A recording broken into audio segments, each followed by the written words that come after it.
Bienvenue à la porte du centre prophétique pour les nations. L'objectif que le Seigneur nous a donné, c'est que tu puisses chercher ardemment la présence du Saint-Esprit là où tu es, que le feu de Dieu puisse se répandre abondamment sur ta vie et que la grâce de Dieu puisse se manifester. Les multitudes ne rassasieront jamais ton âme, mais la présence de Dieu fera de toi l'homme ou la femme le plus heureux de la terre. Alors cherche avec nous sa présence, cherche avec nous ardemment le Saint-Esprit, et alors tu verras combien le feu de Dieu descendra sur toi. D'être au milieu du peuple de Dieu, amen. Nous sommes non seulement dans la joie d'être au milieu du peuple de Dieu, mais encore plus dans la joie d'être au milieu de Dieu lui-même, amen. La semaine dernière, nous avons écourté la louange parce que nous voulions parler du principe de la louange. Nous voulions parler au peuple de Dieu de ce que c'était la louange et comment ouvrir son cœur à Dieu. Amen. Nous avons vu ensemble la semaine dernière que nous pouvons venir dans la présence de Dieu sans ouvrir notre cœur et nous pouvons ressortir pire que nous sommes rentrés.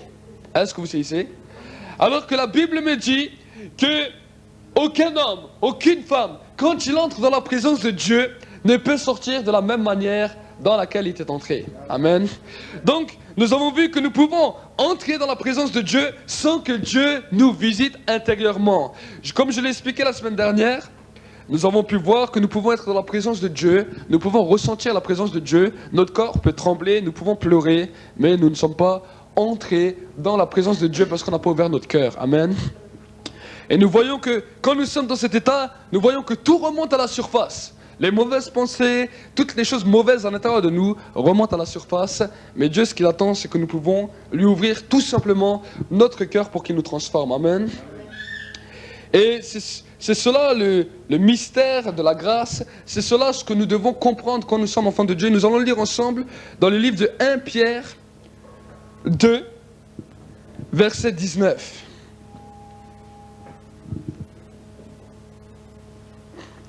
1 Pierre 2, verset 19.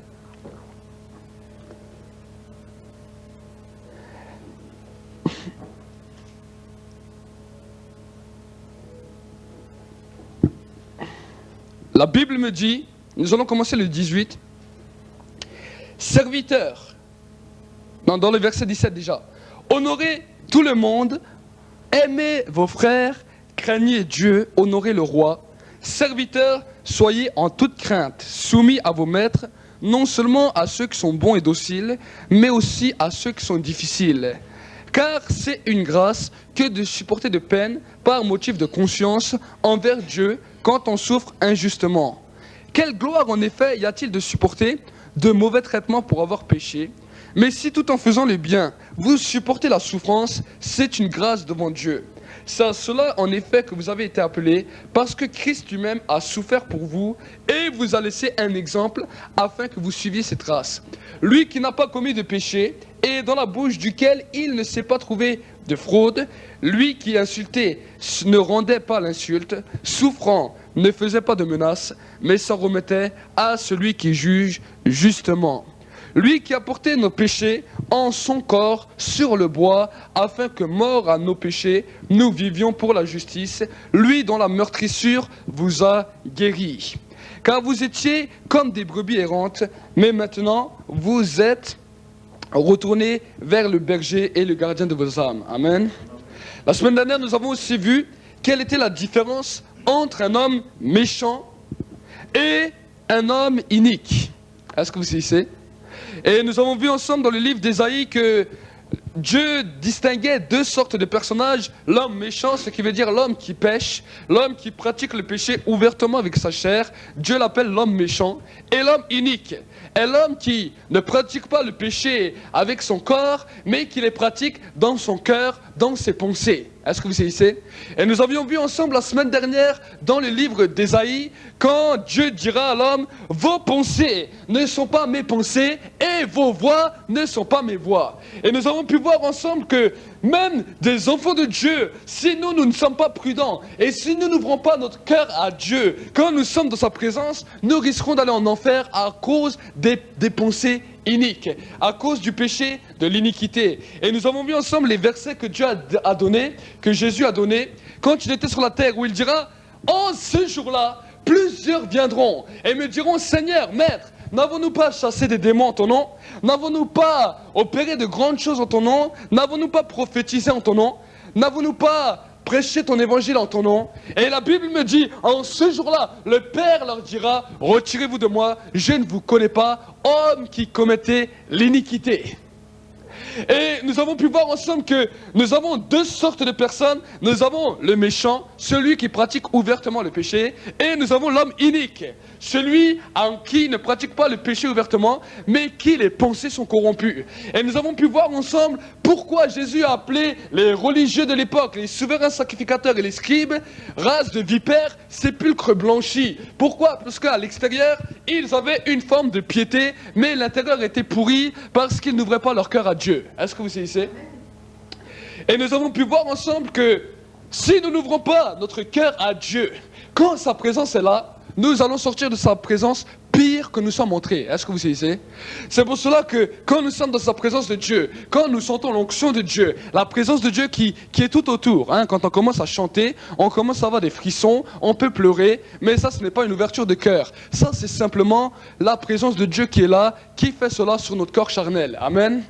Et c'est à nous-mêmes qui devons décider à ce moment-là, quand nous sommes conscients, à dire Seigneur Jésus, je sais que tu es là et je t'ouvre mon cœur. Parce que quand il se passe cette chose-là, vous comme moi, les mauvaises pensées qui sont à l'intérieur de nous, tout ce qui est mauvais commence à remonter à la surface. On est dans la présence de Dieu et plus la présence de Dieu devient forte, plus les mauvaises choses à l'intérieur de nous deviennent fortes. Et là on commence à se poser une question. Comment se fait-il que nous sommes dans la présence de Dieu ? Tout le monde chante, tout le monde adore, mais quand on regarde notre intérieur, on voit des pensées pourries, des pensées corrompues. Et c'est à ce moment-là qu'on sait qu'on est dans la présence de Dieu, mais que Dieu n'est pas encore entré dans notre demeure, dans son temple, dans lequel est notre corps. Est-ce que vous saisissez ? Et Dieu ne forcera jamais personne. C'est pour cela que la Bible me dit « Je suis à la porte des cœurs et je frappe ». Quand cette présence se manifeste, c'est Jésus lui-même qui est à la porte de ton cœur et qui est en train de toquer. Est-ce que vous saisissez ? Et si toi tu le laisses toquer pendant toute la réunion et que tu ne lui ouvres pas ton cœur, tu peux ressortir de la réunion pire que tu es entré. Est-ce que vous saisissez? Pire. Avec tous ces péchés qui remontent à la surface, la tentation va être plus grande. Et très souvent on a pu entendre des gens qui disent « Ah, quand j'étais pas allé dans l'église, j'avais pas tellement de pensées mauvaises, je suis allé louer Dieu à l'église avec les frères et sœurs, je suis ressorti à la maison, j'étais pire. » Pourquoi? Parce que cet homme ou cette femme qui a parlé de cette manière n'a pas compris que dans l'église, il fallait ouvrir son cœur à Dieu. Est-ce que vous saisissez? Donc quand nous sommes dans la maison de Dieu, nous devons comprendre que l'homme est pécheur. La Bible me dit, le cœur de l'homme est tortueux et pécheur par-dessus tout. Et si nous voulons suivre Jésus, si nous voulons suivre le Christ, nous devons apprendre à mourir à nous-mêmes, à mourir à notre propre pensée et accepter sa présence à venir dans notre cœur, à venir habiter à l'intérieur de nous. Amen. Tant que nous n'acceptons pas qu'une autre personne prenne la place de nous-mêmes, nous sommes encore nous-mêmes, bien nous-mêmes, et le péché est à nos portes. Est-ce que vous saisissez? Quand on est nous-mêmes, le péché est à notre porte et c'est normal que l'être humain pêche. Est-ce que vous saisissez? Mais la Bible me dit, celui qui est en Christ est devenu une nouvelle créature. Les choses anciennes sont passées, maintenant toutes choses sont devenues nouvelles. Et si tu ne pêches pas, ce n'est pas parce que tu es meilleur qu'un autre, c'est simplement parce que ce n'est plus toi qui vis, c'est Christ qui vit en toi. Est-ce que vous saisissez? Et c'est à cause de cette présence que le péché ne nous atteint pas. Mais si on veut résister et dire par nous-mêmes, comme les religieux, je vais faire tout ce que la Bible me demande, je vais paraître un bon religieux, mais que tu veux le faire de toi-même, alors j'aimerais te dire, tu auras peut-être une piété extérieure, mais ton intérieur sera pourri et tu risques d'aller en enfer par ton propre orgueil, par ta propre convoitise. Est-ce que vous saisissez? Pourquoi? Parce que par nous-mêmes, nous ne pouvons rien faire. La Bible me dira dans l'Ancien Testament, montagne de Zorobabel, ce n'est ni par ta force, ni par ton intelligence, mais c'est par mon esprit, dit l'Éternel. Aucun homme, aucune femme ne peut accéder au ciel si ce n'est par Jésus. Est-ce que vous saisissez? Pourquoi? Parce que la Bible me dit, tous sont pécheurs et sont privés de la gloire de Dieu. Toi comme moi. Toi comme moi. Mais si ce n'est plus toi qui vis, et si tu décides que Christ vive en toi, alors à ce moment-là, tu as accès à la grâce. Amen. Nous voulons non seulement saisir cela, mais nous voulons aussi avoir la passion et la compassion pour ceux qui se perdent. Est-ce que vous saisissez? Autour de nous, nous sommes dans un pays où il y a plus de 6 milliards de chrétiens. Non, 6 milliards de personnes. Ça, c'est ma vision, 6 milliards de chrétiens. Amen. Mais nous sommes 6 milliards de personnes et selon les sondages, nous sommes que 0,2% de chrétiens, de chrétiens nés de nouveau dans le monde. Est-ce que vous saisissez? Donc ça veut dire qu'il y a encore du travail, qu'il y a pratiquement 99% encore à chercher. Est-ce que vous saisissez? On n'est pas beaucoup comparé au monde. Et si l'Église ne comprend pas le message de la grâce, l'Église va continuer à dormir et à sombrer. Amen. Il faut savoir ce que c'est la grâce. Et aujourd'hui, mon message va parler de la grâce. Amen. Je vais parler de ce que c'est la grâce et quelle est l'importance de la grâce. Quand vous allez partir, peut-être vous allez être traumatisé ou choqué, mais ça ne me regarde pas, vous regarderez ça avec Dieu. Amen. Je n'ai pas l'habitude de caresser les gens, de leur dire ce qu'ils aiment entendre, mais ce que Dieu dit, ça j'aime dire. Amen. C'est une folie pour les gens. Et... Quoi? Ouais. Et ce qui est une folie pour les gens, c'est pour nous une puissance et une gloire. Amen. Ce que les gens méprisent, pour nous, c'est une sagesse. Amen. Ce que les gens considèrent comme fou, pour nous, c'est une victoire. Et dans cette victoire, on va les amener. Amen.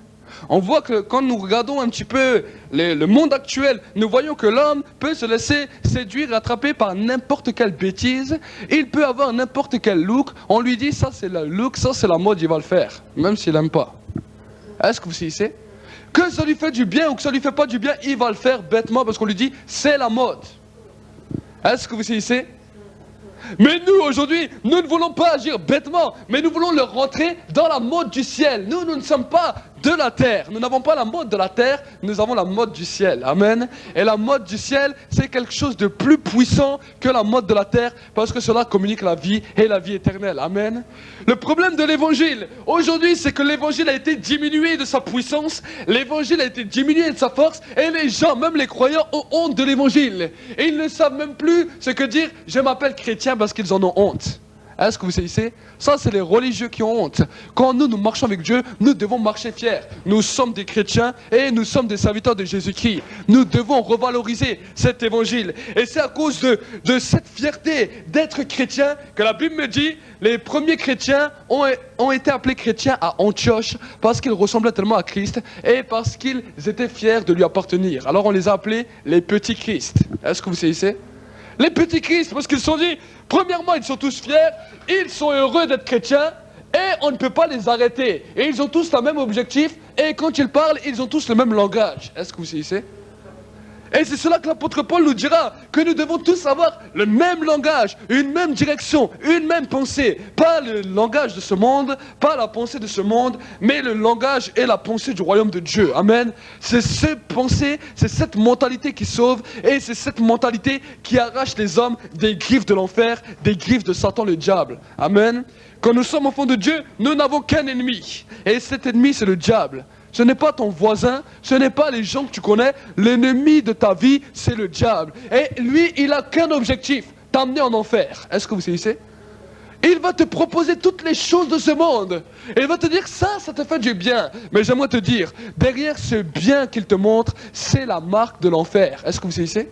La porte de l'enfer qui s'ouvre à ta porte, simplement parce qu'il te dit, c'est bien. Est-ce que vous saisissez? Et Dieu nous appelle à être des hommes et des femmes responsables. Responsables de nos actes, responsables de nos paroles. Et que nous devons dire oui et non quand le diable vient nous tenter. Est-ce que vous saisissez? Nous devons prendre cette autorité. Il a dit, je vous ai donné toute autorité. Sur la terre, dans le ciel. On a reçu toute autorité au nom de Jésus. Il a dit, vous marcherez sur les serpents, sur les scorpions, sur toute la puissance de l'ennemi. Et rien ne pourra vous nuire. Rien du tout. Alors de quoi avons-nous peur? Amen. Un des messages sur lesquels Jésus insistait beaucoup, il a dit à ses disciples, allez par tout le monde, prêchez la bonne nouvelle à toute la création. Est-ce que vous saisissez?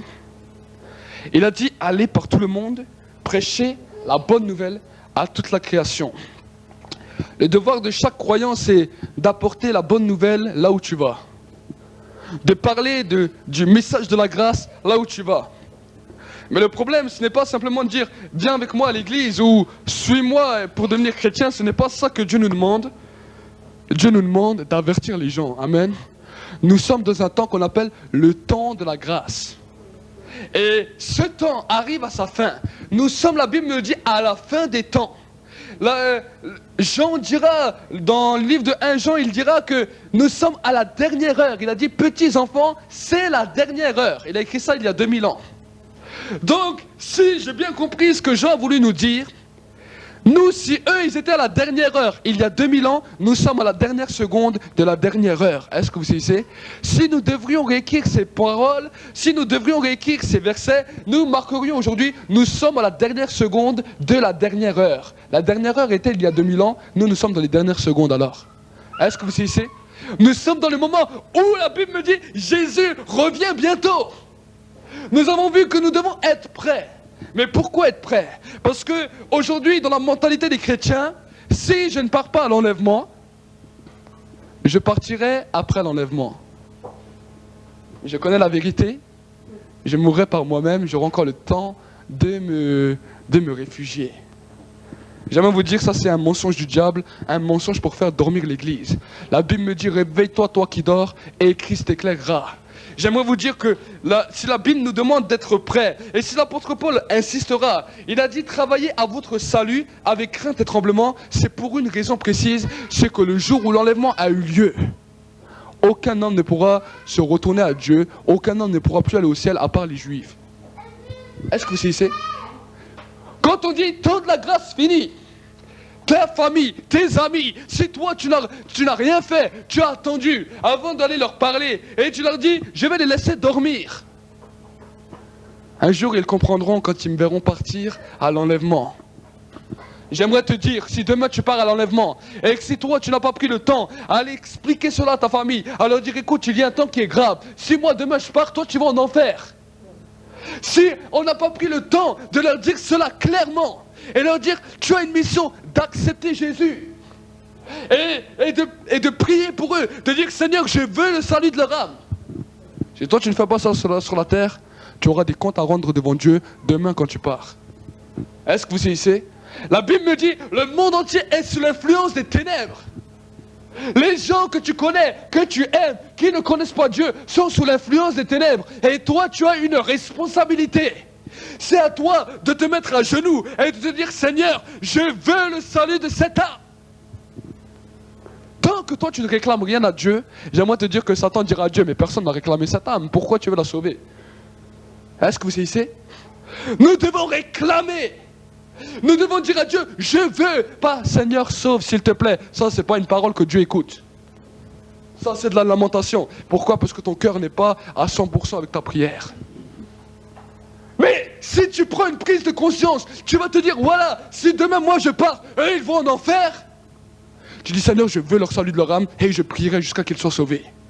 Tous les jours, je viendrai te casser la tête et te dire Seigneur, je veux le salut de cette âme. Est-ce que vous savez? Une détermination dans laquelle on arrache les âmes de l'enfer pour les amener à Dieu. Nous devons avoir de la crainte et ne pas participer à leurs péchés, mais nous devons les aimer pour les arracher de l'enfer, des ténèbres et pour les amener à la lumière de Dieu. Et nous les arrachons dans deux catégories, dans la prière d'intercession et dans la prédication de l'évangile. Est-ce que vous savez? En leur disant la vérité. Le monde a besoin d'entendre la vérité. Nous voyons que le monde est en train d'aller à sa fin. Nous voyons que les crises économiques ne font que grandir, qu'augmenter. Et ça va aller de pire en pire. Ne nous faisons pas d'illusions. Ne nous disons pas, on va prier pour que ça va mieux. J'aimerais te dire, si tu commences à prier comme ça, tu vas perdre ton temps. On sait que le monde part dans une crise. Le monde part à sa fin. Mais Jésus nous a donné une promesse. Il a dit, ne vous inquiétez pas, vous ne manquerez de rien. Est-ce que vous savez? Le monde va manquer de tout, mais il a dit, toi, Église de Jésus-Christ, tu ne manqueras de rien. Il a dit, moi qui nourris les oiseaux du ciel, est-ce que tu crois que je ne peux pas te nourrir? Ça, c'est les paroles de Jésus. Donc, si toi tu dis, Seigneur, donne-moi... Il a déjà dit, crois seulement. Est-ce que vous saisissez? Crois seulement et tu verras le miracle s'accomplir. Crois seulement à ce que Dieu dit. Mais sache que le monde est en train de périr. Il a dit, car Dieu a tant aimé le monde, afin que quiconque croit en lui ne périsse point, mais qu'il ait la vie éternelle. Le monde est en train de périr. Dieu nous parle d'un périssement, mais aussi de son amour. Le monde est en jugement et va aller à sa fin, mais tous ceux qui croient en Jésus, c'est l'arche, c'est la porte de sortie dans laquelle chaque personne peut être sauvée. Est-ce que vous saisissez? Mais les gens sont aveuglés, les hommes et les femmes du dehors sont aveuglés par celui qu'on appelle l'ennemi de nos âmes, le diable. Il dit, ils sont à moi. Et la Bible me dit que nous sommes dans une guerre. Nous ne sommes pas en train de jouer. On ne joue pas avec le diable. Est-ce que vous savez? Nous sommes en guerre avec lui. Soit on est contre lui, soit on est pour lui. Il n'y a pas de le diable est gentil, on va le laisser tranquille. Ça n'existe pas. Est-ce que vous savez? Si toi tu l'attaques pas, c'est lui qui va t'attaquer. Il aime personne. Il est sans pitié avec toi. Il est sans pitié avec ta famille. Il est sans pitié avec tes amis. Il est sans pitié avec ton pays, avec les gens que tu aimes. Lui, il n'a pas de pitié, il n'a pas d'amour en lui. Est-ce que vous savez? Mais après, c'est à toi de savoir, est-ce que moi, je vais quand même dire, le diable, il n'est pas si terrible que ça, ou est-ce que je vais me mettre à fond avec Dieu et dire, celui-là, c'est le pire ennemi de ma vie, et à partir d'aujourd'hui, je vais commencer à réclamer ces hommes et ces femmes pour Dieu. Est-ce que vous savez? Des milliers d'hommes, femmes meurent chaque jour. Si tu arrives à en gagner une, ensuite vous serez deux. Chacun des deux, vous en gagnerez une, ensuite vous serez quatre. Chacun des quatre, vous en gagnerez une, ensuite vous serez 8. C'est comme ça. Mais il faut commencer à dire, voilà, je vais commencer à mettre telle et telle personne dans la prière jusqu'à qu'elle se convertisse et tous les jours venir à genoux devant Dieu, dire, Seigneur, je veux ces hommes et ces femmes. Il a dit, celui qui sème avec larmes, moissonnera avec joie. Est-ce que vous savez? Ce n'est pas... Alors tu vas peut-être te dire, oui, mais j'aimerais faire cela, mais j'ai pas de pitié pour eux. J'aimerais te dire une chose. L'amour pour ces hommes et ces femmes ne vient pas du jour au lendemain. Est-ce que vous savez? Mais quand tu commences à te mettre à genoux et dire, Seigneur, je veux leur âme. La première fois, ça va être normal. La deuxième fois, normal. Troisième fois, normal. Quatrième fois, normal. Mais au bout de 5, 6, 7, 8, 9, 10, ton cœur, il va commencer à être touché. Ton cœur va commencer à être transformé. Et là, tu vas vraiment les aimer. Et là, tu vas prier jusqu'à ce que Dieu intervienne. Parce que tu auras compris que le salut de leur âme est important. Est-ce que vous savez? Ça, c'est l'amour de Dieu. Et l'amour de Dieu qui veut manifester à l'église. Il a dit, les hommes et les femmes du dehors verront que vous êtes mes enfants à l'amour que vous aurez les uns pour les autres. Est-ce que vous savez? Ce n'est pas à dire, oui, alors je viens à l'église et j'attends que tous les frères et les sœurs me donnent tout leur amour. C'est pas ça que Dieu t'a dit. Dieu t'a dit de aimer toi le premier. Est-ce que vous savez? Et comme toi, tu manifesteras l'amour de Dieu pour les autres manifesteront l'amour de Dieu pour toi. Est-ce que vous comprenez? Aujourd'hui, on est arrivé dans un temps où on dit, là, dans cet endroit, il n'y a pas l'amour de Dieu. Pourquoi? Parce qu'on est rentré avec cette mentalité à attendre qu'on nous aime le premier. Est-ce que vous savez? On attend qu'on m'aime, on attend qu'on commence à m'aimer, qu'on commence à m'apprécier, et ensuite je peux dire si là il y a l'amour de Dieu, ou si là il n'y a pas l'amour de Dieu. Ça c'est le sentimentalisme, ça c'est l'amour humain. Jésus n'a pas dit « attends que tu es aimé ». Il a dit « je vous donne un commandement nouveau, c'est de vous aimer les uns les autres ». Si l'autre ne t'aime pas, toi il ne te demande pas de le juger, il te demande de continuer à l'aimer. Est-ce que vous savez? Et plus que tu vas l'aimer, un jour il va t'aimer. C'est toi. C'est pour cela qu'il a dit « il y a plus de joie à donner qu'à recevoir ». Nous, on reste dans la présence de Dieu, on reçoit l'amour de Dieu pour donner aux autres. Est-ce que vous savez? Ce n'est pas, je viens à l'église sans amour, en attendant que tout le monde me donne de l'amour. Non, cet amour-là dans l'église, c'est pour donner aux perdus. Amen. Un perdu vient, et il ne connaît pas le message de l'évangile, il est tout de suite aimé par toute l'église. Mais nous qui sommes disciples de Jésus-Christ, enfants de Dieu, Dieu ne te demande pas que tu dois attendre à recevoir. Dieu te dit, je t'ai choisi, je t'ai investi, je t'ai donné mon amour pour que tu donnes aux autres. Et quand tu es pas bien, tu donnes simplement ton amour que je t'ai donné par le Saint-Esprit dans ton cœur aux autres, tu verras combien tu es bien.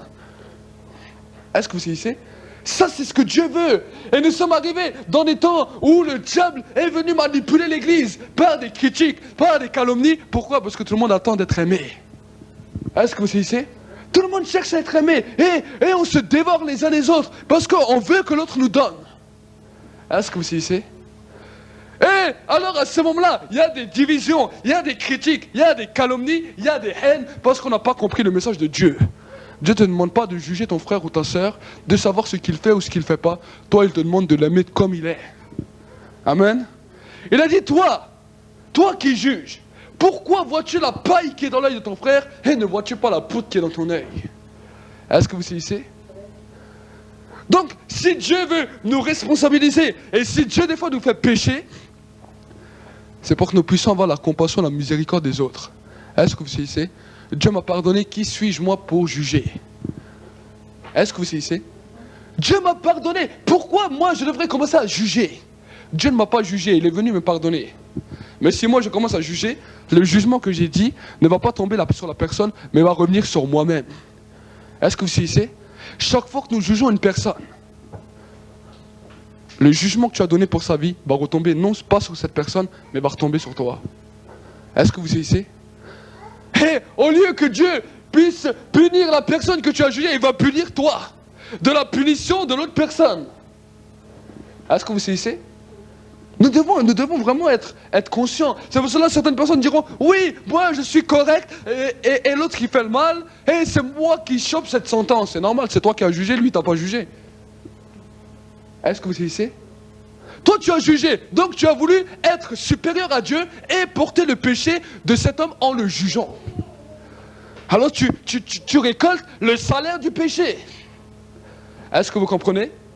Mais si nous marchons avec l'amour et la compassion de Dieu, non seulement on ne va pas juger, on va parler, mais on va dire à Dieu, Seigneur, c'est vrai il a fait ça, mais pardonne-le, pardonne-la, car ils ne savent ce qu'ils font.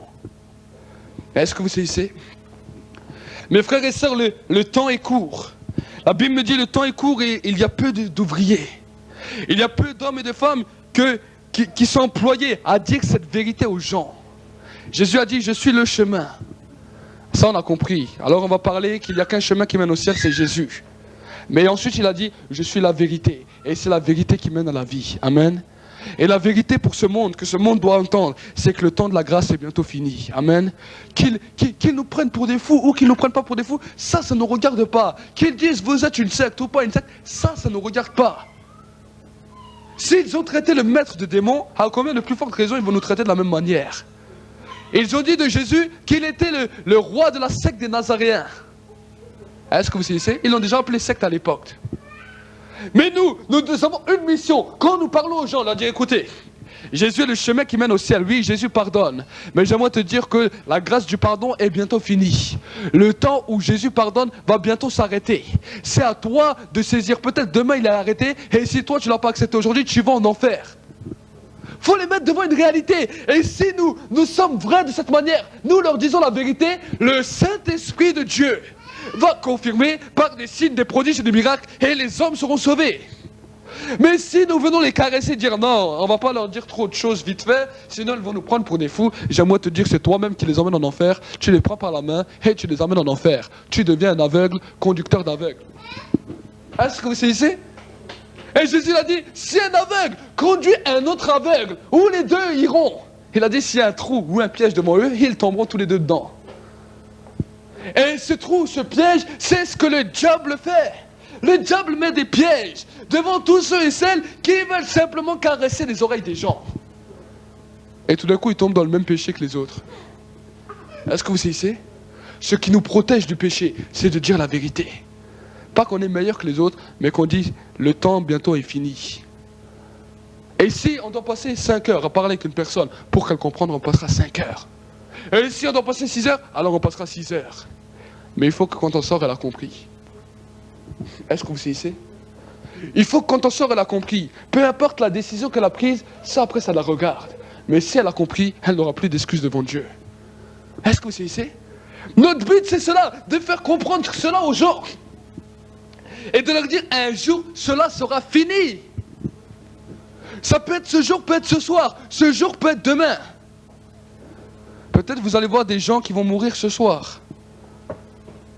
Et vous ne leur avez pas parlé. C'est à Dieu. Dieu va demander à vous des comptes. Il va dire, mais qu'est-ce que tu lui as fait sur la terre quand tu étais à côté de cette personne? Et là, il n'y a pas d'excuse. Mais Seigneur, il n'y a pas d'excuse devant Dieu. Est-ce que vous savez? Il n'y a pas d'excuse. On ne pourra pas dire, oui, mais Seigneur, c'était dur, c'était ça. Dieu dit, je t'ai donné mon esprit, pas pour que tu t'appuies sur ta force, mais pour que tu t'appuies sur mon esprit. Amen. Et si peut-être aujourd'hui tu étais ignorant de cette réalité, alors aujourd'hui Dieu te relaisse une chance et Dieu veut te relaisser une grâce. Amen. Tant qu'on peut dire aujourd'hui c'est le jour du salut. La Bible me dit que Dieu ne tient pas compte du temps de l'ignorance. Amen. C'est pour cela que Dieu avertit son peuple et que Jésus a dit que celui qui a des oreilles écoute ce que l'Esprit dit aux églises. Amen.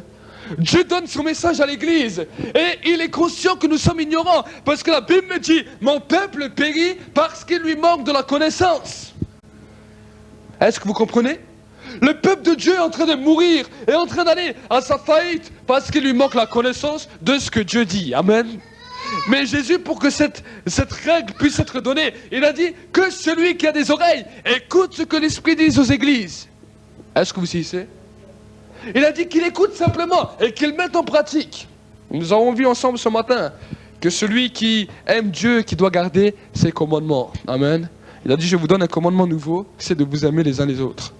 2 commandements dans lesquels toute la loi est régie. Tu aimeras le Seigneur ton Dieu de tout ton corps, de toute ton âme, de toute ta force et de toute ta pensée. Et le 2e commandement qui lui est semblable, tu aimeras ton prochain comme tu t'aimes toi-même. Amen. C'est pour cela qu'il est important de s'aimer aussi soi-même. Parce que quand tu t'aimes toi-même, tu ne pécheras pas parce que tu te protégeras. Amen. Tu t'aimeras. Donc si tu t'aimes toi-même, tu arrives à aimer les autres. Mais si tu n'arrives pas à t'aimer toi-même, si tu as des problèmes à arriver à t'accepter, alors commence premièrement à régler ce problème avec Dieu. Amen.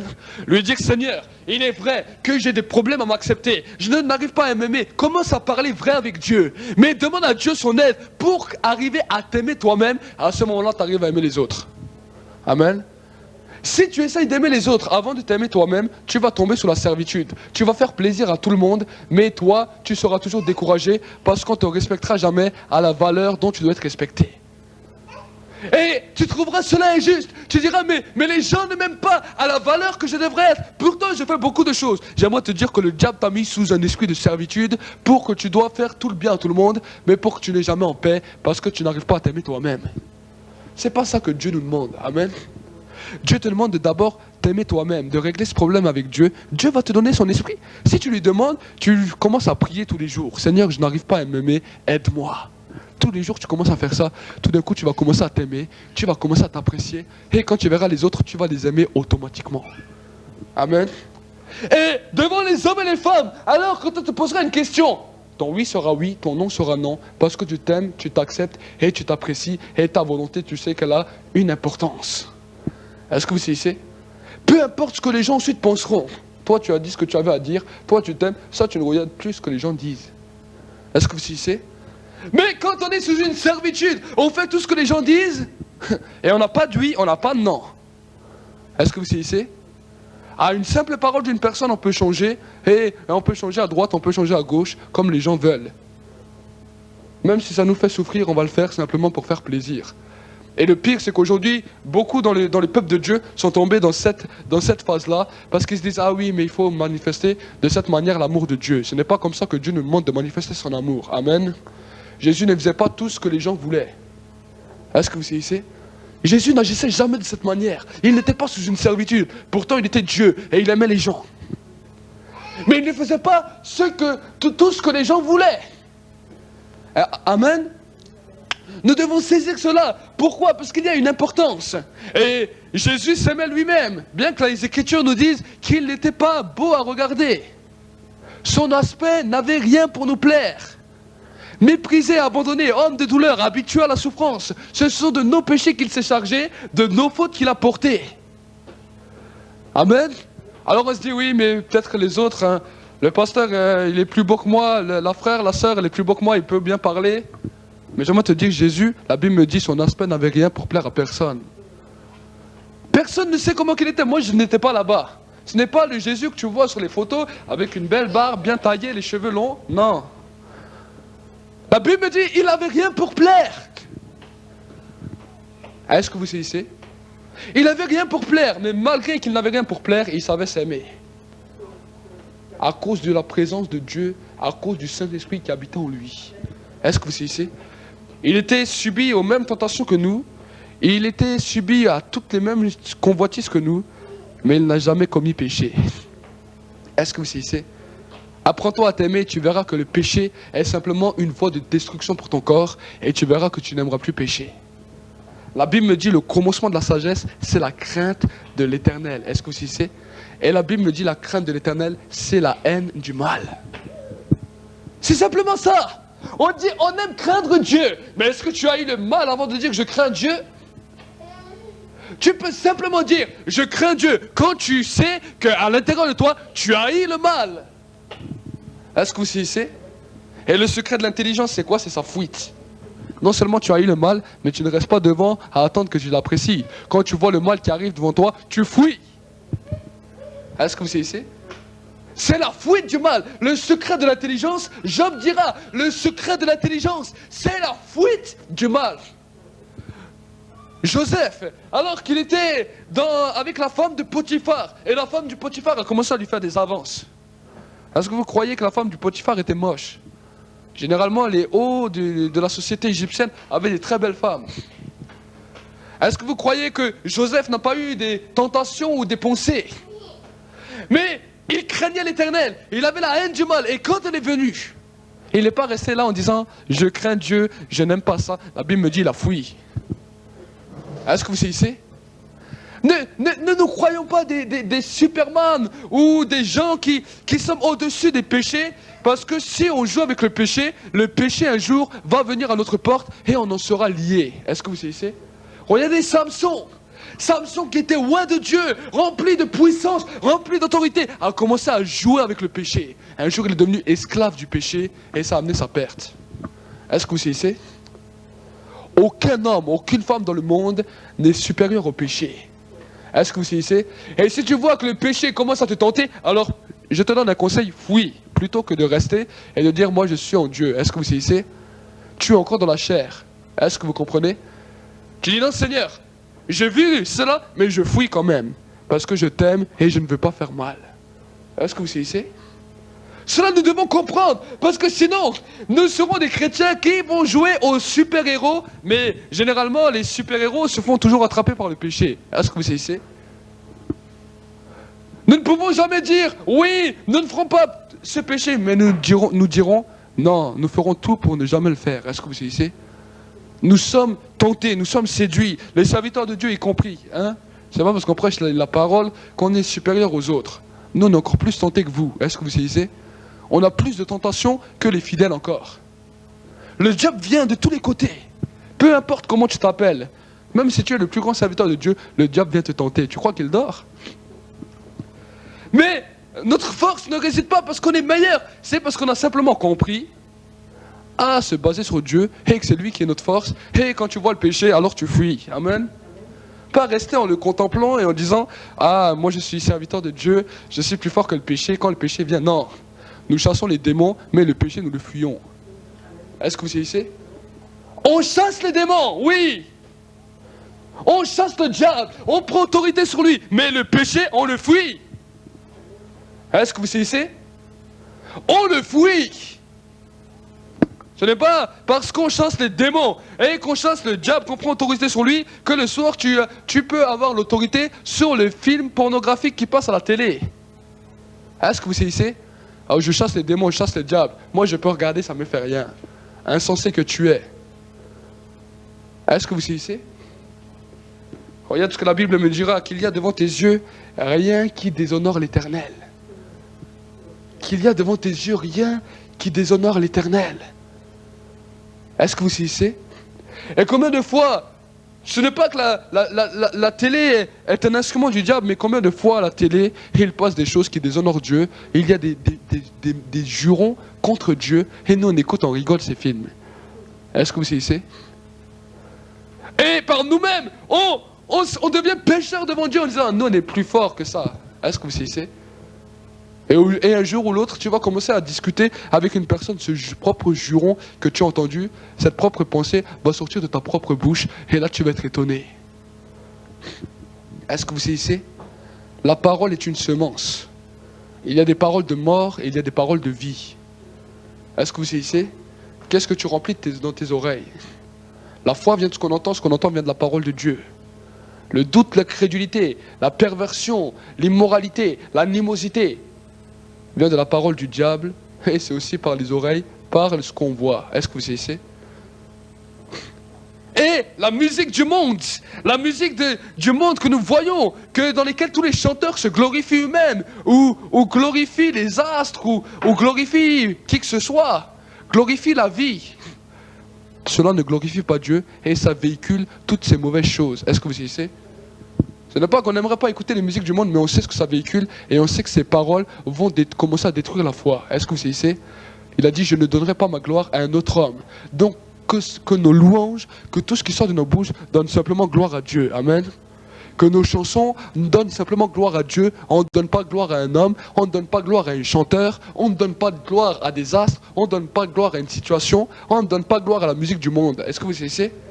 Parce que ça ne glorifie pas Dieu. Et cette parole, cette chanson va être quelque chose de terrible dans les vies. Surtout dans la vie du croyant. Bien qu'il aime Dieu, tout d'un coup il est dans la louange de Dieu, tout d'un coup il a des pensées de perversion, des choses terribles qui commencent à se produire à cause de cette musique qu'il a entendue quand il était dans sa voiture. Il a dit, je vais mettre Dreyekland de nostalgie. Ah, ça c'est de la bonne musique, hein, avant d'aller à l'église. Mais ça dit rien de mal, frère.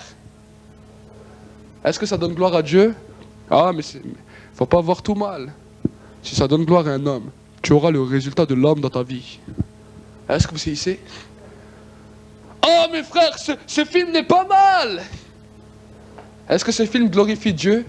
Mais non, mais c'est une bonne histoire. Mais tu reçois dans tes pensées, dans ta vision, dans tes rêves, dans ce que tu vas imaginer, cette semence humaine qui va amener la destruction de ta foi. Est-ce que vous savez? La Bible me dit quand le Fils de l'homme viendra sur la terre, trouvera-t-il encore la foi?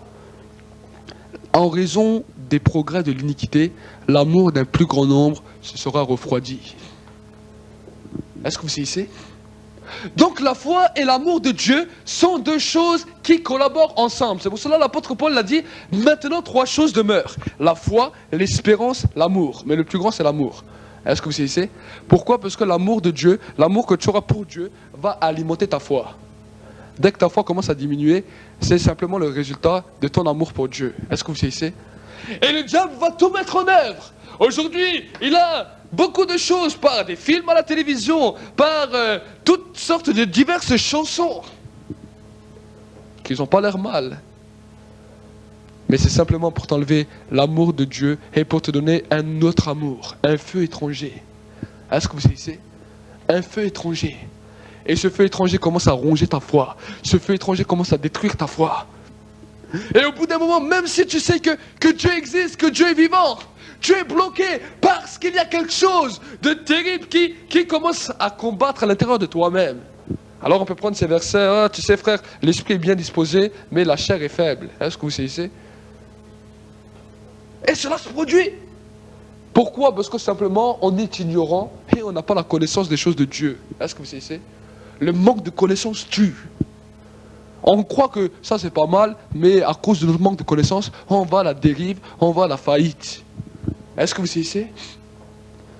Est-ce que vous comprenez cela? Et cela nous devons le comprendre parce que le temps est bientôt fini. Amen. Et quand il a dit, quand le Fils de l'homme viendra sur la terre, trouvera-t-il la foi? C'est ça qu'il va chercher. Il ne va pas chercher un chrétien ou évangélique, pentecôtiste, charismatique. Ça, Dieu ne va pas chercher. Il a dit, quand je viens sur la terre, quand Jésus revient pour l'enlèvement de son église, trouvera-t-il la foi? Trouvera-t-il des hommes et des femmes qui croient que Dieu existe et qu'il est leur propre patron? Des hommes et des femmes qui, jour après jour, marchent sur ce que Dieu dit. Est-ce que vous savez? Des hommes et des femmes, malgré où tu peux travailler, malgré avec n'importe quelle personne qui tu es, que tu continues à rester avec Dieu, à parler de Dieu là où tu es, à avertir les hommes et les femmes. Parce que tu sais que l'heure est proche. Des hommes et des femmes qui se protègent du péché. Est-ce que vous savez? Qui ne jouent pas à la tentation, mais qui quand tu vois le péché, fuient. Des hommes et des femmes qui commencent à haïr le péché, mais à aimer le pécheur. Ça c'est la foi. Ça c'est la foi qui nous distingue et qui nous caractérise. Amen. Alors, regardez ce que nous allons voir. Enfin, ayez tous la même pensée, les mêmes sentiments. Soyez remplis d'amour fraternel, de compassion, d'humilité. Ne rendez pas mal pour mal, ni insulte pour insulte. Au contraire, bénissez. Car c'est à cela que vous avez été appelés afin d'hériter la bénédiction. Si en effet quelqu'un veut aimer la vie et voir des jours heureux, qu'il préserve sa langue du mal et ses lèvres des paroles trompeuses. Qu'il s'éloigne du mal et fasse le bien, qu'il recherche la paix et la poursuive. Car le Seigneur a les yeux sur les justes et les oreilles ouvertes à leurs prières. Mais la face du Seigneur se tourne contre ceux qui font le mal. Qui donc vous maltraitera si vous êtes allés pour le bien? D'ailleurs, quand vous souffrirez pour la justice, heureux serez-vous. Ne craignez pas ce que les hommes craignent et ne soyez pas troublés. Mais sanctifiez vos cœurs, Christ le Seigneur. Soyez toujours prêts à vous défendre contre quiconque vous demande raison de l'espérance qui est en vous, mais faites-le avec douceur et crainte, en ayant une bonne conscience, afin que là même où l'on vous calomnie, ceux qui vous diffament, votre bonne conduite en Christ soit confondue. Mieux vaut souffrir en faisant le bien, si telle est la volonté de Dieu, qu'en faisant le mal. Amen. Regardez ce que la Bible me dira. Dans le verset 9, ne rendez pas mal pour mal, ni insulte pour insulte. Au contraire, bénissez. Car c'est à cela que vous avez été appelés, afin d'hériter la bénédiction. Amen. Donc là, nous avons vu ensemble aussi, il y a 2 semaines, quel était le principe, 2 ou 3 semaines, quel était le principe de la bénédiction, qu'est-ce que c'était la bénédiction, et comment avoir le cœur à la bénédiction, que ce soit spirituel, que ce soit matériel, que ce soit physique, que ce soit financière. Amen. Mais là, la Bible me dit, afin de pouvoir, donc on a vu comment se préparer à recevoir. Mais la Bible me dit, pour hériter. C'est-à-dire, pour que cela soit libéré sur nos vies, on doit non seulement avoir le cœur, mais regarde ce que la Bible me dit, ne rendez pas mal pour mal, ni insulte pour insulte, au contraire, bénissez, car c'est à cela que vous avez été appelés, afin d'hériter la bénédiction. Donc, dans toutes les circonstances, on peut te dire n'importe quelle parole, n'importe quel gros mot, la seule chose, pour que tu puisses aimer ces personnes, c'est simplement de les bénir. Est-ce que vous saisissez? Simplement de les bénir. Est-ce que vous comprenez? Regardez, quand il continue plus loin, l'apôtre Pierre, ce qu'il dira. Si en effet quelqu'un veut aimer la vie et voir des jours heureux, qui aime la vie et qui veut voir ses fins de jours très heureux, très remplis de bonheur, la Bible me dit qu'il préserve, premièrement, sa langue du mal. Alors qu'est-ce que ça veut dire, préserver sa langue du mal? Arrêter des critiques, arrêter des calomnies, arrêter des jugements, arrêter des injuries, arrêter de critiquer les gens. Est-ce que vous saisissez? Les hommes sont comme ils sont et nous devons les accepter comme ils sont. Peu importe leurs défauts, peu importe leur stature, peu importe qui ils sont, nous devons les accepter tels qu'ils sont parce que Dieu les accepte tels qu'ils sont. Amen. Donc, si on veut voir des jours heureux, c'est-à-dire des jours où nous sommes remplis, rassasiés de vieillesse, heureux, où nous avons pu jouir de la vie, voir nos familles qui se sont tournées à Dieu, voir des hommes et des femmes qui sont convertis, voir des hommes et des femmes qui ont pu toucher à cette grâce et communiquer les âmes autour de nous. La Bible me dit, regarde ce qu'elle dit, qu'il préserve sa langue du mal et ses lèvres des paroles trompeuses. Amen. Qu'est-ce que c'est des paroles trompeuses? Des paroles qui trompent les gens. Ça peut être le mensonge, ça peut être des plaisanteries. Nous avons vu déjà ensemble dans la Bible, dans le livre des Proverbes, que la plaisanterie est un péché devant Dieu. Est-ce que vous saisissez? Plaisanter avec une personne, c'est comme envoyer des traits enflammés sur cette personne. Est-ce que vous saisissez? Donc, nous devons préserver notre langue du mal, ne pas critiquer, ne pas juger, mais aimer. Et deuxièmement, ne pas tromper les gens, ne pas faire de plaisanteries, pas de bouffonneries, pas de paroles grossières. Est-ce que vous saisissez? Nous devons avoir un langage sain. Est-ce que vous comprenez? Beaucoup de paroles, même dans ce monde, c'est des paroles grossières. Et quand quelqu'un fait une gaffe ou quelque chose, il dit quoi? Tout de suite une parole grossière qui sort de sa bouche. Est-ce que vous saisissez? Oh! Il s'est énervé. Oh! Et encore une parole grossière. Est-ce que vous comprenez? Au lieu de dire ça, dis, je sais pas, oh, purée de pommes de terre ou... Trouve des paroles qui ne sont pas grossières parce que la Bible me dit que Dieu haït les paroles grossières. On ne le fait pas parce qu'on aime, parce que les premières bouches qui sortiraient, c'est des paroles grossières. Quelqu'un nous fait une queue de poisson sur la route, nous fait un bras d'honneur quand on passe. La première des choses qui veut sortir de notre bouche, oh, un gros mot, hein, ou une parole grossière. La Bible me dit qu'on ne doit même pas dire imbécile à quelqu'un, car celui qui dit imbécile ou racaille à son frère, il mérite le Sanhédrin. Il mérite le feu de la géhenne. Imbécile! Ça, la Bible me dit, un mot comme ça, ça mérite l'enfer. Est-ce que vous comprenez? Mais nous, on dit, mais non, ça c'est pas méchant. La Bible me dit, ça, Jésus l'a dit. Celui qui traite son frère d'imbécile ou de raca, raca ça veut dire imbécile, il mérite d'être jeté dans le feu de la géhenne. Et là, la Bible me dit, si tu vas avoir des jours heureux et vivre en paix sur la terre, être heureux, rassasié de vieillesse, alors garde tes lèvres, qu'il préserve sa langue du mal et ses lèvres des paroles trompeuses. La plaisanterie, c'est un péché.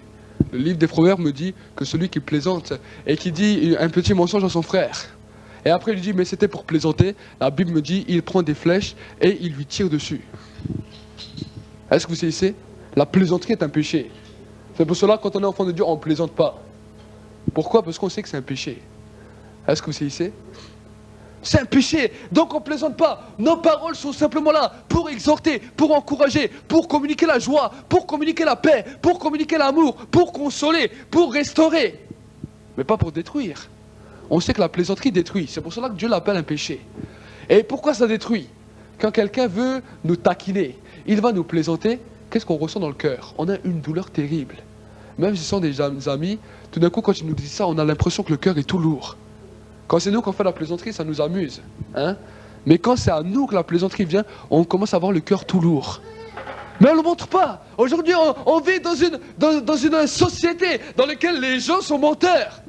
On a mal, on souffre, mais on a toujours un beau sourire. Hein? On regarde les gens avec un sourire jusqu'à derrière les oreilles, mais on sait à l'intérieur de nous que ça nous fait souffrir. Et il y a des douleurs, des blessures qui remontent à la surface. Et ça, c'est terrible. Et après, quand il nous dit, ah, on plaisantait, alors là, on rigole avec lui. On se dit, ah, heureusement, hein. Mais cette souffrance est toujours là. Est-ce que vous saisissez? C'est pour cela que la Bible me dit que la plaisanterie est un péché. Parce que la plaisanterie fait souffrir. Inconsciemment, mais ça fait souffrir. Est-ce que vous saisissez? Ensuite, regardez ce qu'ils disent. Dans le verset 11. Qu'ils s'éloignent du mal et fassent le bien, et qu'ils recherchent la paix et la poursuivent. Est-ce que vous saisissez? Qu'ils s'éloignent du mal. Donc, tu dois t'éloigner du mal et faire le bien. Et c'est pas seulement de faire le bien, mais la Bible me dit qu'ils recherchent la paix et qu'ils la poursuivent. La paix dans ton cœur, la paix dans ton âme, la paix là où tu vas, que toi tu sois en paix dans ce que tu fais. Est-ce que vous saisissez? Ensuite, il continue. Car le Seigneur a les yeux sur les justes et les oreilles ouvertes à leur prière. C'est pour cela que la Bible me dit, la prière du juste a une grande efficacité. Est-ce que vous comprenez? Parce que la Bible me dit, le Seigneur. Donc, si Dieu a les yeux ouverts sur les justes, Dieu les a fermés sur les injustes. Est-ce que vous saisissez? Si Dieu a les yeux ouverts sur les hommes et les femmes justes, il l'a ouvert sur les injustes pour faire la différence. C'est pour cela qu'il a dit, voici les signes, voici les miracles qui accompagneront ceux qui auront cru. Est-ce que vous saisissez? Dieu veut faire une différence entre le juste et l'injuste. Pour que l'injuste, pas parce qu'il n'aime pas l'injuste, mais pour que l'injuste voit que quand on pratique la justice, il y a toujours une récompense et qu'il se convertisse. C'est simplement pour cette raison que Dieu agit de cette manière. Et il dit, et les oreilles ouvertes à leur prière. Donc quand un injuste prie, la prière n'est pas exaucée. Il est obligé de venir voir un juste et après lui dire, mais qu'est-ce que tu as fait de spécial? La Bible me dit, nous sommes justifiés par notre foi. Est-ce que vous saisissez? Abraham crut et ça lui fut compté comme justice. Donc quand tu crois Dieu, tu deviens juste, mais tu n'es pas saint encore. Mais quand tu ouvres ton cœur à Dieu, à sa présence, alors tu deviens saint, non par toi-même, mais par sa présence. Est-ce que vous saisissez? Parce qu'on devient juste par la foi. Mais si on est passé, on a un sérieux problème. Parce que quand on arrivera devant Dieu, il peut nous traiter d'hommes qui faisons l'iniquité. Alors nous avons besoin d'être saints. C'est pour cela que Jésus a dit, soyez saints comme je suis saint. Donc ça veut dire, soyez ouverts, que votre cœur soit ouvert à la présence de Dieu, à la présence du Saint-Esprit, comme mon cœur était ouvert sur la terre. Est-ce que vous saisissez? Et ensuite il continuera. Mais la face du Seigneur se tourne contre ceux qui font le mal. Qui vous maltraitera si vous êtes zélés pour le bien? Est-ce que vous saisissez? Même si, des fois, ils n'accepteront pas tout de suite la parole de l'évangile, la parole de vérité. Si vous, vous marchez toujours bien dans les choses que Dieu veut, qui va vous maltraiter pour ça? Est-ce que vous saisissez? Mais la Bible, regardez ce que la Bible continue. Il dira dans le verset 15. Mais sanctifiez vos cœurs, Christ, le Seigneur, soyez toujours prêts à vous défendre contre quiconque vous demande raison de l'espérance qui est en vous, mais faites-le avec douceur et crainte, en ayant une bonne conscience, afin que ceux-là même où ils vous calomnient, ceux qui vous diffament, votre bonne conduite en Christ, soient confondus. Amen. Même ceux qui rigolent de l'évangile, qu'ils soient à bout d'un moment étonnés, non seulement que tes prières sont exaucées, mais que ta bonne conduite commence à les toucher et leur dire, ils se disent, ah non, il y a quand même quelque chose que je ne comprends pas. Moi j'ai rigolé sur cet homme, j'ai joué sur lui, je me suis moqué de lui, mais il y a quelque chose que là je ne comprends pas, je veux en savoir plus. Est-ce que vous saisissez? C'est cette mentalité que chaque homme, chaque femme doit arriver à avoir quand ils vous rencontrent. Amen. C'est cela que les hommes et les femmes doivent se dire, non, il y a quelque chose que je ne connais pas, je veux savoir c'est quoi. Est-ce que vous saisissez? Même s'ils ont rigolé, quand vous lui avez dit, le temps de la grâce c'est bientôt fini, convertis-toi, tu as plus beaucoup de temps. Ils ont peut-être rigolé. Mais ensuite en regardant ta vie, ils se disent, celui-là il a peut-être raison. Sinon il ne ferait pas tout ça. Est-ce que vous saisissez? Il ne ferait pas tout ça. Et il ne serait pas aussi fou à gâcher toute sa vie si après, quand il va mourir, il n'y a plus rien. S'il le fait, c'est non seulement qu'il croit, mais c'est qu'il y a quelque chose après. Est-ce que vous saisissez?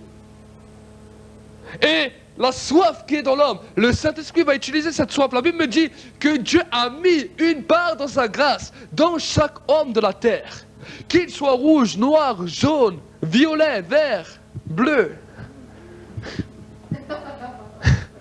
Toutes les couleurs, quand ils sont bleus, ils sont déjà décédés. Mais la Bible me dit, on impose les mains aux morts, ils ressuscitent. Alors c'est pour ça que j'ai dit bleu avec.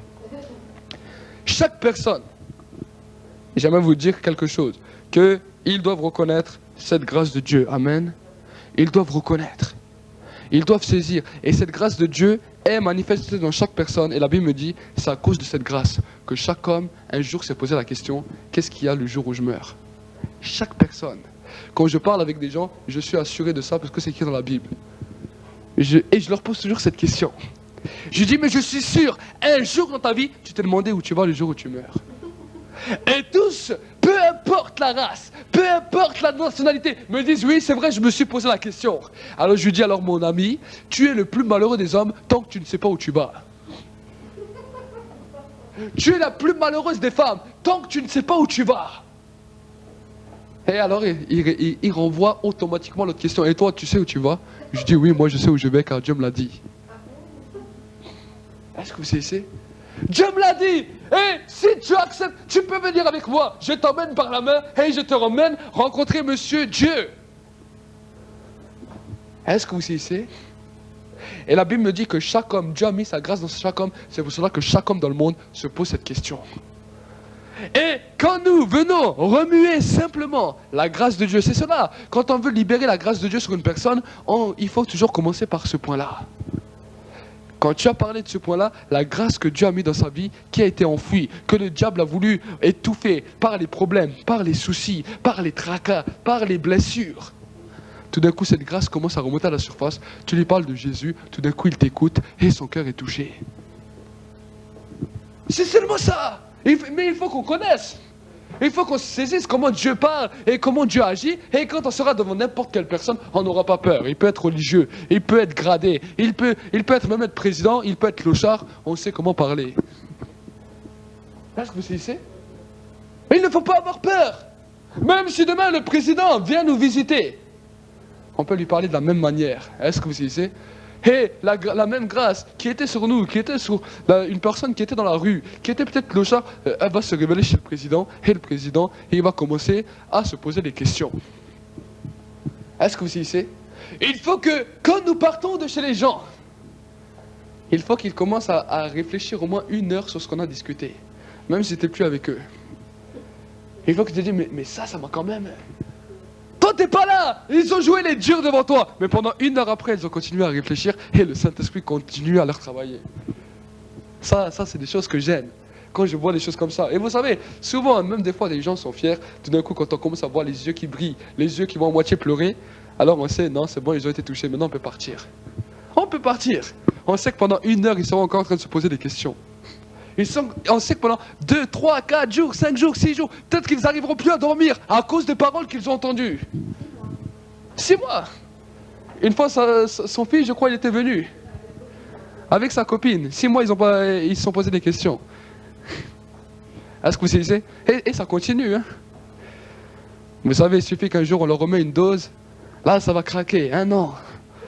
Amen. Mais oui, avec Dieu, c'est comme cela. Mais nous devons dire la vérité. Si tant que toi tu te tais par rapport à la vérité, les gens ne seront pas touchés. Si tu délues la vérité, oh mais tu sais Jésus sauve, oh Jésus pardonne. On va dire, mais oui, mais Jésus peut me pardonner.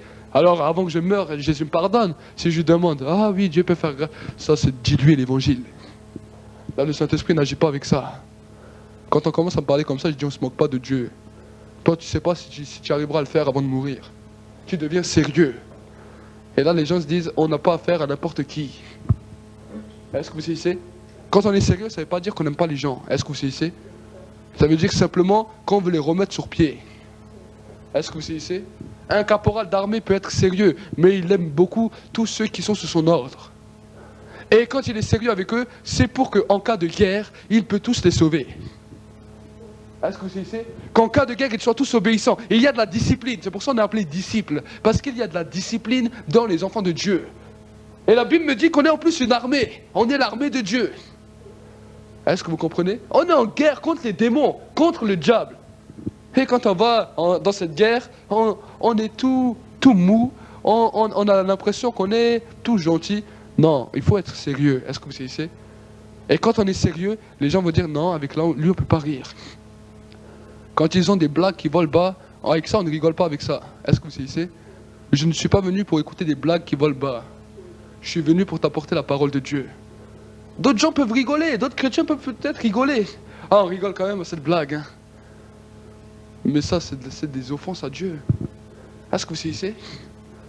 Et si tu dis oui, mais toi t'es chrétien, tu fais rien. Si, je fais plaisir à mon Dieu. Est-ce que vous saisissez? Moi je l'aime, je sais qui il est. Et quand des amoureux sont ensemble, on ne peut pas critiquer son amoureux. Est-ce que vous saisissez? Et Dieu, s'il est notre amoureux, on ne peut pas le critiquer. On en est fiers. Est-ce que vous saisissez? Et j'aimerais vous dire, quand on commence à agir comme ça, déjà les démons là de distraction, qui veulent simplement venir avec des petites blagues, hein, des petites blagues pour vous distraire, des petits raisonnements, là ils commencent à avoir peur et eux ils fuient. Et la personne se retrouve seule confrontée à Dieu. Est-ce que vous comprenez? C'est cela. La Bible me dit on n'a pas à lutter contre la chair et le sang, mais contre les puissances, les principautés, les pouvoirs, les dominations et les esprits du mal qui sont sur la terre et dans les lieux célestes. Quand une personne commence à jouer comme ça, ce sont des démons qui le manipulent. Quand tu commences à être sérieux, même pas besoin de prier, tout d'un coup les démons commencent à trembler et eux fuient. Et ils sont lâches. Ils sont lâches. Et la personne se retrouve confrontée lui-même à Dieu. Là, il n'y a plus d'excuses. Là, tu lui dis la vérité, le Saint-Esprit convainc, et c'est à la personne de décider. Est-ce que vous saisissez? Ça, c'est comment qu'on annonce l'évangile, comment qu'on est des témoins. Si la personne est malade, on lui propose la guérison, la personne elle sera guérie. Mais il faut que nous pouvons affirmer cette vérité, déclarer cette vérité. C'est ça ce qu'on appelle prêcher l'évangile. Donner une déclaration. Est-ce que vous saisissez? Et alors si la personne dit oui, alors amenez-les directement dans la prière du salut. Ne cherchez pas à attendre 107 ans. Si tu demandes à la personne est-ce que tu vas accepter Jésus et si elle te dit oui, alors amène-la directement dans la prière de repentance, dans la prière du salut. N'attends pas qu'elle vienne à l'église. N'attends pas. Dieu l'a dit oui. Alors Seigneur, je l'arrache des griffes de l'enfer et je l'emmène directement devant le trône de grâce. La Bible me dit qu'on doit s'approcher avec assurance du trône de la grâce. Chaque fois qu'on prie, on est transporté devant le trône de la grâce. Est-ce que vous saisissez? Chaque fois qu'on commence à adresser, à dire Père de gloire, Jésus, on est devant le trône de grâce. Est-ce que vous saisissez? Et si on amène une personne devant le trône de grâce, et on lui dit voilà, tu répètes les paroles après moi. C'est ça, Jésus, il aime. C'est nous-mêmes qu'on l'amène. On dit Seigneur, on veut te présenter une personne. Elle vient t'accepter, on te la présente. En tant qu'Église, on reconnaît qu'il a accepté que tu es Dieu. Est-ce que vous saisissez? C'est ça qui se passe quand on donne un message du salut. On est l'Église, on présente à la personne à Dieu et on dit Seigneur, on est l'Église, on est témoin qu'il t'a reconnu et qu'il veut être des nôtres. Est-ce que vous comprenez? Quand Jésus parlera de sa prière sacerdotale, il priera pour ceux qui ont cru en lui et pour ceux aussi qui croiront à nos paroles. Est-ce que vous savez? Qui croiront à nos propres paroles de l'évangile quand on leur dira. Est-ce que vous comprenez? Alors, aujourd'hui, quand tu viens dans l'église, ne cherche pas toujours à être aimé. Si tu as des problèmes à t'aimer toi-même, demande à Dieu de t'aimer. Et Dieu mettra dans le cœur des frères et des sœurs de t'apprendre aussi à t'aimer et à t'accepter. Est-ce que vous saisissez? Mais quand tu viens devant Dieu, tu dis voilà Seigneur, je n'arrive pas à m'aimer, apprends-moi à m'aimer. Si tu es dans cette circonstance, voilà ce que tu dois faire. Tu dois demander à Dieu de t'apprendre à t'aimer. Est-ce que vous saisissez? Quand toi tu arrives à t'aimer, quand Dieu t'a montré que tu n'as plus besoin d'être complexé quand tu viens devant lui, que tu peux être comme tu es, sans masque, sans jouer une autre personnalité, alors à ce moment-là, si Dieu t'a appris à t'aimer, tu vas dans l'église pas pour recevoir de l'amour, mais tu vas dans l'église pour aimer les autres. Est-ce que vous saisissez? Et tu dis, voilà Seigneur, maintenant j'accepte, je m'accepte, je m'aime. Quand je vais dans ta maison, je vais pour aimer mon frère et ma soeur. Je vais pour aimer la brebis perdue qui est venue pour la première fois. Je vais pour aimer celui qui ne te connaît pas encore et qui vient d'arriver. Je vais pour aimer celui qui est en difficulté. Montre-moi, donne-moi une parole de consolation, une parole d'amour pour une personne qui souffre dans ta maison et moi je vais lui donner à cause de l'amour que tu as mis en moi. Est-ce que vous savez? Donne-moi une parole d'encouragement dans laquelle je pourrai aider une personne dans laquelle qui était découragée, qui était désespérée, qui était abattue. Donne-moi cette parole dans mon cœur pour que je puisse lui donner et manifester ton amour dans l'église. Est-ce que vous savez? Et alors, c'est à ce moment-là que vient ce qu'on appelle la manifestation des dons de l'esprit. À un, une parole de sagesse, à l'autre, une parole de connaissance, à l'autre, une parole de prophétie, à l'autre, un don de foi, don de guérison, don de miracle, discernement des esprits, parler en langue, interprétation des langues, tout ça pour l'édification du corps de Christ. Est-ce que vous savez? C'est cela qui est important. Ça, c'est super important. Mais si on vient simplement pour recevoir, alors tu vas toujours retourner vide. Est-ce que vous savez? Donc voilà, ça c'est les deux caps. Donc si tu as besoin de t'aimer toi-même, tu commences à dire à Dieu, Seigneur, apprends-moi à m'aimer, jusqu'à ce que tu t'aimes. Et le jour où tu arrives à t'aimer, tu viens à l'église pour donner l'amour. Est-ce que vous savez? Tu dis, j'ai reçu, je donne. J'ai reçu, je donne. Vous avez reçu gratuitement, donnez gratuitement. Et si on ne comprend pas cela, des gens vont croire que l'église sont 20 ans, un hôpital dans lequel ils doivent simplement recevoir l'amour des gens et ils demandent l'amour des gens. Quand ils ne reçoivent pas l'amour des gens, ils disent dans cette église, il n'y a pas d'amour. Cette église, il n'y a pas d'amour, cette église, ils ne savent pas aimer. Pourquoi? Parce qu'ils veulent seulement leur intérêt. Amen. Mais quand Dieu t'a appris à t'aimer, alors c'est à toi de donner l'amour aux autres. Est-ce que vous savez? Et tu vas voir que Dieu va très vite t'utiliser dans l'église. Dieu va très vite t'utiliser pour relever des hommes et des femmes qui étaient désespérés, pour relever des hommes et des femmes qui allaient vers le péché, pour relever des hommes et des femmes qui ne savaient plus quoi croire. Quand tu vas leur parler, ta parole va avoir une puissance, ta parole va avoir une autorité qui va les ramener à la voie juste. Est-ce que vous savez? Et c'est cela que la Bible me dira, l'union fait la force. Est-ce que vous savez? Et c'est à ce moment-là que, quand une personne sera désespérée et qu'elle n'arrivera pas à s'ouvrir, elle arrivera à s'ouvrir parce qu'une personne lui a manifesté l'amour. Est-ce que vous savez? Il a dit non, j'ai reçu, alors je peux discuter, je peux parler de ce que je n'ai jamais parlé à personne. Et à partir de ce moment-là, la guérison est là, la restauration. Confessez vos péchés les uns les autres afin d'être guéris. Confessez. Mais si tout le monde a peur de l'autre, parce qu'il dit si je lui dis mon péché et qu'il va le raconter à toute l'église, je lui raconterai rien, alors personne ne se confesse rien à rien et personne n'est guéri, personne n'est restauré. Est-ce que vous comprenez? Et quand on te confesse quelque chose, ne va pas le crier sur les toits, remets-le à Dieu et après oublie-le. Tu n'es pas obligé de te rappeler, de l'écrire sur des papiers. Ça va te coûter à quoi, toi? Est-ce que vous saisissez? Pardonner, si Dieu lui a pardonné, qui es-tu toi pour rappeler sa faute? Mais oui. Qui es-tu toi? Si Dieu lui a pardonné, tu étais à côté quand Dieu lui a pardonné. Il a demandé pardon ou elle a demandé pardon, tu étais à côté, tu as entendu. Elle a demandé pardon. La Bible me dit quiconque demande pardon à Dieu, il lui sera pardonné. Alors qui es-tu toi pour garder le souvenir de sa faute et le rappeler à l'assemblée, le rappeler à un frère, le rappeler à une sœur? Oh, tu sais ce frère, cette sœur, hein, il m'a dit tel et tel péché. Ah, mais c'est grave. Regardez ce que la Bible me dit. Si tu veux être heureux jusqu'à la fin de ta vie, préserve ta langue du mal. Est-ce que vous saisissez? Tu l'as entendu, c'est bien, maintenant oublie-le. Avec tous les gens qu'on a pu voir, en entretien, si tu commences à retenir tous les péchés de toutes les personnes, je n'en finirai jamais. Toutes les personnes qu'on a vues pour des délivrances, pour des restaurations, ils nous ont dit leurs péchés. Si on devrait se rappeler de tous les péchés de toutes les personnes, j'en finirai jamais. Est-ce que vous saisissez?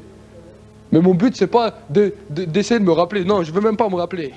Même quand les gens ils m'ont raconté, j'ai dit merci Seigneur, c'est toi qui m'effaces tout ce que j'ai entendu. Hein. J'étais simplement là comme témoin, mais je veux plus rien savoir, moi.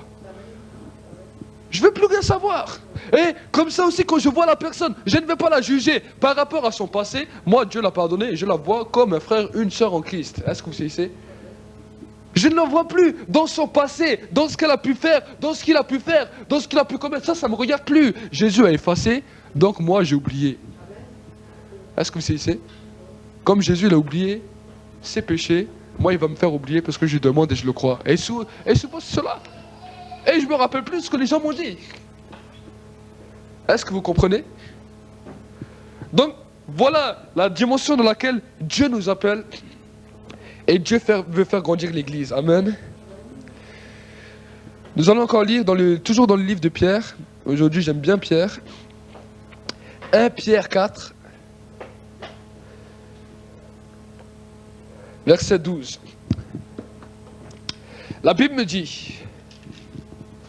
Bien-aimés, ne soyez pas surpris de la fournaise qui sévit parmi vous pour vous éprouver comme s'il vous arrivait quelque chose d'étrange. Au contraire, réjouissez-vous de participer aux souffrances de Christ afin de vous réjouir avec allégresse lors de la révélation de sa gloire. Si vous êtes outragés pour le nom de Christ, vous êtes heureux car l'Esprit de gloire, l'Esprit de Dieu repose sur vous. Que nul de vous ne souffre comme meurtrier, comme voleur, comme malfaiteur ou comme se mêlant à des affaires d'autrui. Mais si c'est comme chrétien, qu'il n'en rougisse pas, qu'il glorifie plutôt Dieu à cause de son nom, car c'est le moment où le jugement va commencer par la maison de Dieu. Or, si c'est par nous qu'il débute, quelle sera la fin pour ceux qui désobéissent, qui n'obéissent pas à l'évangile de Dieu? Et si le juste est sauvé difficilement, que deviendra celui qui est impie et pécheur? Ainsi que ceux qui souffrent selon la volonté de Dieu remettent leur âme au fidèle Créateur en faisant le bien. Amen. Moi, cette parole m'a touché quand nous avons vu dans les 4, verset 15. Regardez. Que nul de vous ne souffre comme meurtrier, comme voleur, comme malfaiteur. Ça, c'est normal. Hein. Jusqu'à là, c'est normal chez les chrétiens. Mais regardez ce qu'il dit encore. Ou comme se mêlant des affaires d'autrui. Est-ce que vous saisissez? Il a dit non seulement je ne te demande pas de ne pas souffrir comme un meurtrier, comme un voleur ou comme quelqu'un qui fait du mal, mais Dieu te dira ne te mêle non plus pas des affaires qui regardent les autres. Est-ce que vous saisissez? Et c'est là que les chrétiens doivent faire un grand effort parce que les hommes ont une facilité à se mêler des affaires qui ne les regardent pas. Est-ce que vous saisissez? Les hommes ont cette fâcheuse manie de se mêler des affaires qui ne les concernent pas. On est les grands conseillers, on est ceux qui savons très vite donner des bonnes directives à des affaires qui ne nous concernent pas. Et quand nous, on est dans nos propres affaires, on ne sait même pas comment faire. Alors Dieu dit, non seulement ne souffre pas comme voleur, comme bandit, comme usurpateur, Comme quelqu'un qui pratique le péché, mais ne te mêle pas des affaires qui ne te regardent pas. Est-ce que vous savez? C'est pour cela que quand deux hommes sont venus devant Jésus, et ils ont dit, on a reçu un héritage. Et mon frère là, il ne veut pas partager. Allez, dis-lui quelque chose, Jésus. Jésus les a regardés, il a dit, qui m'a établi juge entre vous? Qui m'a établi juge? Qu'est-ce que moi j'ai à dire dans cette histoire? Est-ce que vous savez? Il a dit, si vous vous serez aimés, comme je vous l'ai conseillé, jamais tu aurais critiqué ton frère et tu aurais dit, il m'a pas donné ça. Est-ce que vous savez? Et Dieu voulait nous montrer, Jésus voulait nous montrer comment son amour se manifeste si simplement nous savons obéir. Amen. Nous allons prier ensemble, courbons nos têtes.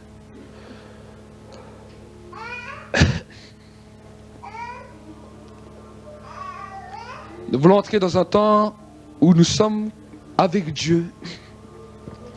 Nous sommes dans un temps avec Dieu où tu ne dois pas regarder ni ton frère ni ta soeur. C'est pour cela que j'ai demandé de courber la tête, fermer les yeux. C'est un temps où toi seul tu es avec Dieu.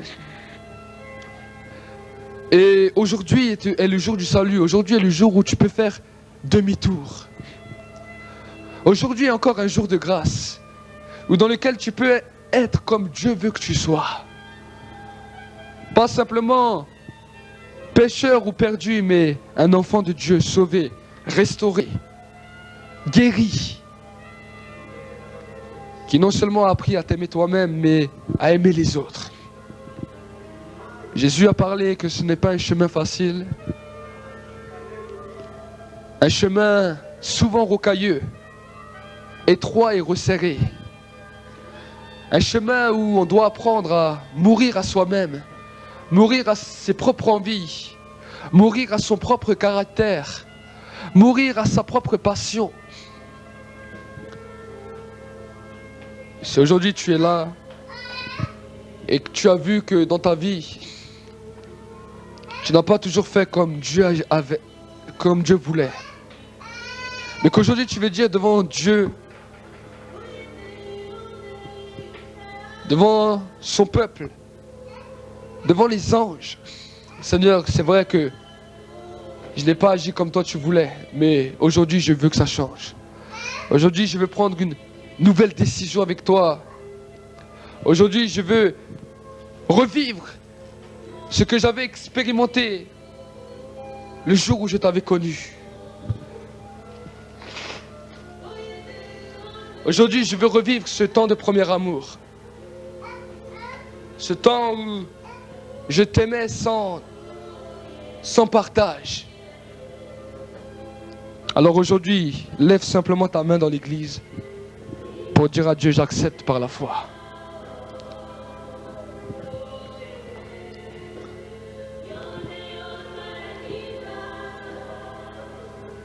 Dieu ne te condamne pas aujourd'hui. Dieu aujourd'hui veut manifester son amour. Pour te dire aujourd'hui, je veux que cela change.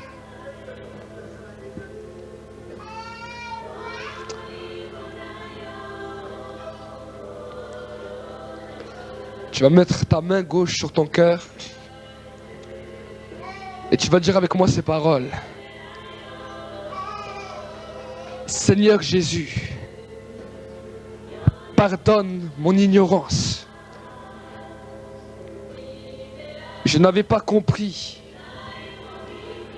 que si ce soir tu venais, il n'y aurait plus de chance pour moi. Aujourd'hui, j'ai compris et je te demande pardon. Pardon pour ma propre vie. Pardon toutes les fois où j'étais égoïste. En me privant non seulement moi, mais en privant les autres de ton amour. Aujourd'hui, je reçois ta grâce. Aujourd'hui, je vais me mettre à ton service. Non seulement pour moi-même, mais pour les perdus, pour les frères et sœurs, pour ceux qui souffrent. Aujourd'hui, je reçois ton amour. Je reçois ton amour pour pouvoir donner. Aujourd'hui, j'ai réalisé que je suis pécheur et que j'ai besoin encore de mon Sauveur. Je te reçois aujourd'hui. Je t'ouvre mon cœur aujourd'hui. Je sais, Seigneur, que tu m'acceptes tel que je suis et que tu vas m'apprendre à m'aimer pour que je puisse aimer en retour. Merci, Père, de toujours, tous les jours de ma vie, me rappeler cette promesse que je t'ai faite aujourd'hui. Et que chaque jour de ma vie, je puisse prendre conscience de cette parole. Et que mon amour pour toi soit toujours plus fort. Au nom de Jésus-Christ. Amen. Nous pouvons rester simplement en prière. Vous allez simplement lever les mains vers le ciel, ne plus prier. Et je vais prier. Vous allez simplement recevoir l'attouchement de Dieu, recevoir l'attouchement de sa présence, recevoir le renouvellement.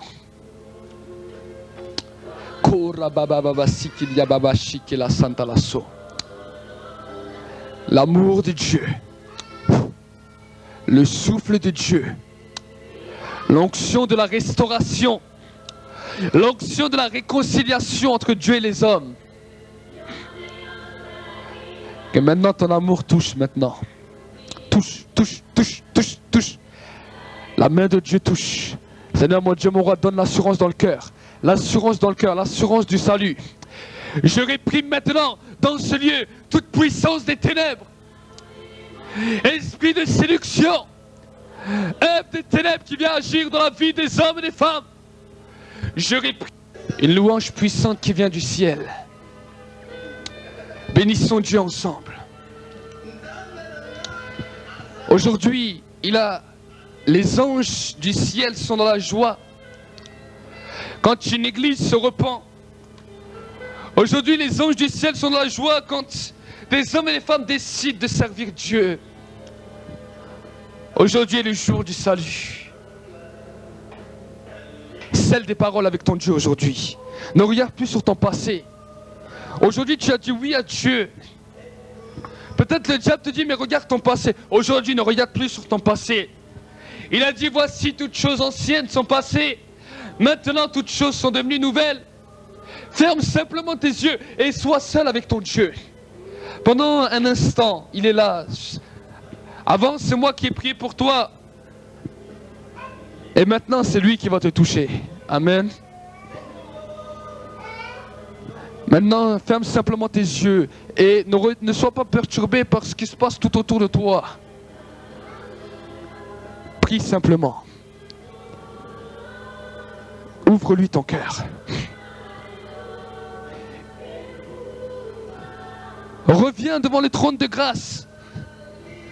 N'aie plus peur de t'approcher de lui, il t'a pardonné. Ce matin, il t'a pardonné.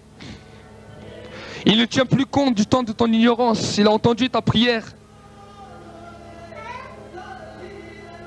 Il est Dieu et il est là ce matin. Merci, Père de gloire, pour ta magnificence et ta puissance.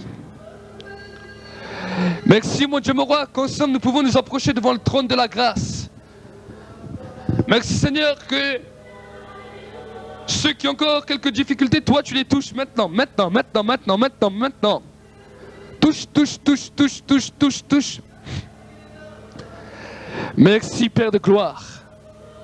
Merci, Père de gloire. Merci, Saint-Esprit, de glorifier Jésus. Merci, Saint-Esprit, l'amour de Dieu. L'amour de Dieu répandu dans l'Église.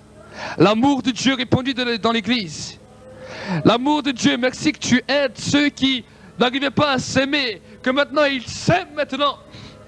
Toi, esprit de mal-être, qui vient manipuler, perturber les enfants de Dieu, qui vient lui dire tu es pas beau, tu es trop gros, tu es trop grosse, tu es moche. Je réprime tes œuvres ce matin. Diable impur, lâche, lâche. Je brise tes chaînes ce matin. Je brise tes chaînes ce matin.